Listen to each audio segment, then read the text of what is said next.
లోక్సభ అభ్యర్థుల ఎంపికపై బీజేపీ కసరత్తు చేస్తుంది. బీజేపీ కేంద్ర ఎన్నికల కమిటీ సమావేశంలో అభ్యర్థుల ఎంపికపై చర్చించారు.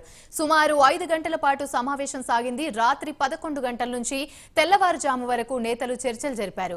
బీజేపీ సెంట్రల్ ఎలక్షన్ కమిటీ సమావేశంలో జేపీ నడ్డా, మోదీ, అమిత్ షా, రాజ్నాథ్ సింగ్, ఇతర రాష్ట్రాల నేతలు పాల్గొన్నారు. తెలంగాణ సహా మొత్తం 9 రాష్ట్రాల్లో లోక్సభ అభ్యర్థులపై కసరత్తు చేశారు. నేడో రేపో 125 మందితో తొలి జాబితా ప్రకటించనున్నారు.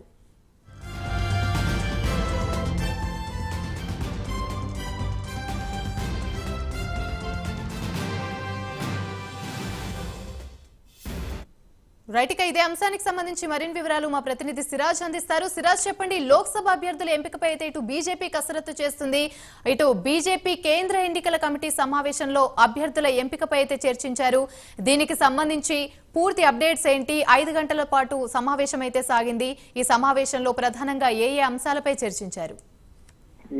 గెలుపు పైనే ప్రధానంగా బీజేపీ ఫోకస్ పెట్టింది. గెలుపు గుర్రాలకే దానికి సంబంధించిన స్థానాల్లో ఏవైతే ఉంటాయో లోక్సభ స్థానాలకు సీట్లు ఇచ్చేందుకు మాత్రం టోటల్ గా దాదాపు చూసుకుంటే 5 గంటల పాటు కూడా బీజేపీ సంబంధించిన సిఇసి మీటింగ్ జరిగింది.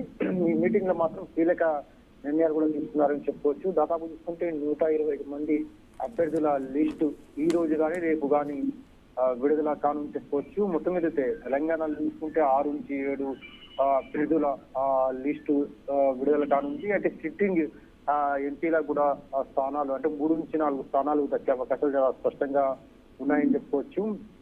మొత్తం మీద లోక్సభ స్థానాలు ఏవైతే ఉంటాయో ఆ స్థానాలు అంటే ప్రతిసారి కూడా ఓడిపోతున్న స్థానాలు ఏవైతే ఉంటాయో ఆ స్థానాల మీద ప్రధానంగా ఫోకస్ పెట్టింది. అక్కడ బలహీనమైన ప్రధానంగా కారణాలు ఏంటిది, అసలు ప్రతిసారి ఓడిపోవడానికి ప్రధాన కారణాలు ఏంటి అని దాని మీద ఫోకస్ పెట్టింది. అయితే అక్కడ ప్రధానంగా అంటే ప్రధానంగా అక్కడ పోటీ చేస్తే గెలిచే క్యాండిడేట్స్ ఎవరైతే ఉంటారో వాళ్ళకే ఈ సీట్లు ఇచ్చేందుకు ప్రధానంగా కసరత్తు చేసింది చెప్పుకోవచ్చు. అయితే వాళ్ళకి సీట్లు కేటాయిస్తే మాత్రం వాళ్ళు ముందస్తుగా ప్రచారాన్ని చేసుకోవడానికి వీలుంటుందనే కోణంలో బీజేపీ ఈ నిర్ణయం తీసుకుందని చెప్పొచ్చు. గతంలో కూడా ఈ బీజేపీ ఏవైతే కొన్ని రాష్ట్రాల్లో ఏవైతే ప్రతిసారి ఓడిపోతున్న స్థానాలు ఏవైతే ఉంటాయో ఆ స్థానాల్లో ముందస్తుగానే అభ్యర్థులను ప్రకటించడం, అక్కడ ముందస్తుగానే అక్కడ అభ్యర్థులు ప్రచారం చేసుకోవడం, అక్కడ ప్రతిసారి కూడా ఫలితాలు అనేవి చాలా పాజిటివ్ గా రావడం, గెలవడం లాంటి సంఘటనలు చోటు చేసుకోవడంతో ఈసారి బీజేపీ కీలక నిర్ణయం తీసుకుందని చెప్పుకోవచ్చు. అయితే ఇప్పుడు ప్రధానంగా బీజేపీ మాత్రం దాదాపు చూసుకుంటే లోక్సభ స్థానాల్లో దాదాపు చూసుకుంటే 400 పైన సీట్లు సాధించాలని చెప్పి కూడా ప్రధానంగా ఫోకస్ పెట్టింది.